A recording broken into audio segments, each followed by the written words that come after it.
Hello, my name is Marcus. I'm the compiler of a collection of therapy quotes entitled Psychoanalytic Self-Awareness Quotes. This is TQ 193 to 195. Therapy quote number 193.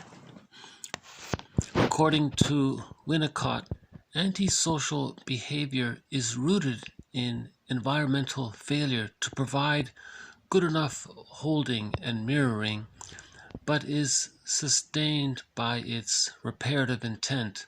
Winnicott, for example, described an 8-year-old boy whose stealing he interpreted as the boy's hopeful search for his good mother, a transitional object or experience to create an illusionary control over her soothing and regulatory capacities.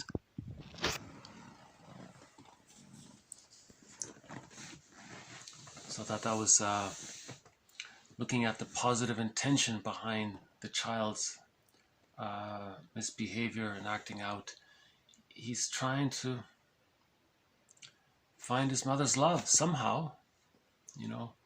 I think Marion Woodman gives the example of a boy, 8-year-old boy, who was always taking candy at the checkout counter, and she said, the boy's looking for sweetness. She said literally, the boy's looking for sweetness from his mother, but he's not getting it. So he's searching for a symbolic substitute. It's not the real thing, but the child's desperate. He's trying to communicate that he's looking for sweetness from his mother. That's when there's an insecure attachment style. See, when there's a secure attachment style, the child knows he shouldn't do that, right? But if he's overwhelmed with his need to communicate that he's looking for love from his mother, he may take a candy from, right? Because remember, in the unconscious, food and love are blurred in a child's mind. Food and love are it's all intermingled in there. So the child looking for love may grab the candy bar, looking for sweetness, right? So here he says, it's the positive intention. So this is a cry for love, right? That's the positive intention. And a transitional object. So the candy bar is like a teddy bear or a comfort blanket almost. He may hold on to the wrapper,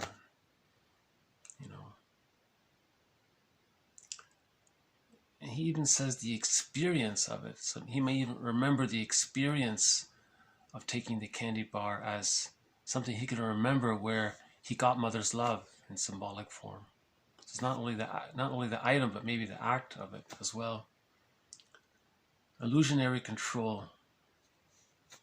So that's a previous quote, something about neurotics are never satisfied because they're always chasing symbols and secondary illusions. So this would be like that, right? So we mentioned before Winnicott's famous phrase, good enough mother. So here he says, failure to provide good enough holding and mirroring. So he's referring to his own phrase, the good enough mother. So this then leads to, if the mother's not, quote, good enough, that's the insecure attachment style. That leads to splitting, right? And hopefully by the age of 3 it gets resolved. The mother is good enough by the age of 3 so that the positive memories outweigh the negative memories and the child can achieve whole object relations. And then he can internalize his mother's good enough mirroring and holding and functions. That's called a holding interject. The child feels ontologically secure. He's been held and loved. He's internalized it, so now he's internally held and loved. So that's ontological security, right? The child doesn't get it. He's crying for it. He's grabbing the candy bar. He's looking for that. He's looking for that soothing, comforting mother's love. He's not getting it, right? And if this doesn't get healed, it can lead to. He's describing this as antisocial behavior, right? 194. A confrontation is a therapeutic intervention that demonstrates to the client a resistance or defense against the operation and expression of the healthy ego or the emerging real self. It enables the therapist to make contact with the embattled and impaired real self. So this goes back to Masterson's axiom: self-activation, doing something for the real self, taking care of yourself better, right, leads to abandonment depression. So it triggers the memories of mother not wanting you to be independent, abandoning you if you're going to be autonomous, and that leads to defense, maybe binge eating or comforting yourself. So again, as mentioned previously, this word in the therapy world, when this word confrontation comes up, they just mean the therapist is asking the client why. That's called a confrontation. Why? he's just questioning why. It's just because it's trying to get the person to help the person be aware of their embattled real self. When you intervene like that, therapeutic intervention, you're asking the why. Wait a minute, why would a person with who's so affluent and there's a therapist down the street, why wouldn't he invest in his own health care like that? If a person had a broken, if there were something physically wrong with the person, he may go to the doctor and pay for repair. What about emotionally, psychically, psychologically? Why wouldn't you do the same thing? Oh, it's just to make him question. It's to promote self-awareness. See, Masterson says an interesting thing. If the arrested development of the child takes place during the symbiosis phase or during the differentiation phase of the subphases of the separation individuation process, during those two earlier phases, that's the narcissistic pattern, the therapist shouldn't offer why questions. It's considered too invasive. It's considered too impinging, engulfing, like the mother was. So he says, no. If the person has a narcissistic pattern, i.e., they're psychically arrested at those two earlier stages of symbiosis and differentiation, Masterson says, you can use what's called mirroring interpretation of narcissistic vulnerability, and through that you can do the grief work.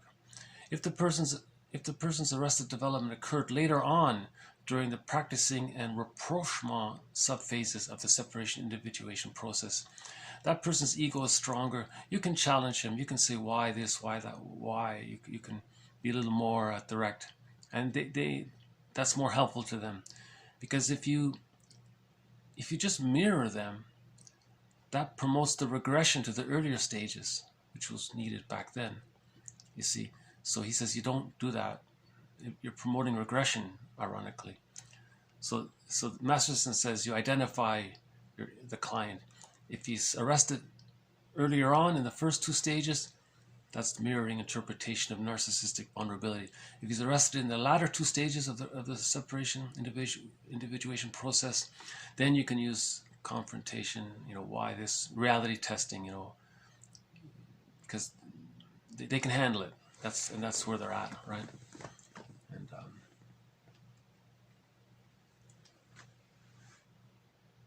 And Ralph Klein was one of Masterson's students. Okay, one more, 195. We can be our own man or our own woman only when we have come to grips with the dynamic content of our shadow. So this is very much what Robert Bly is saying. Own your shadow, own what you've denied, bring it back. It's a part of you, reclaim it. That's your treasure, it's your hidden, buried treasure, it's part of yourself, your lost feelings. That's when we find psychological birth, when we integrate the shadow back in, when we own our traits and our feelings. That's what the shadow work movement is about. It's sort of a community public self-help approach to the therapeutic task of integrating the splits, the psychosynthesis, right? Yeah. Okay, I'll just do a quick read through.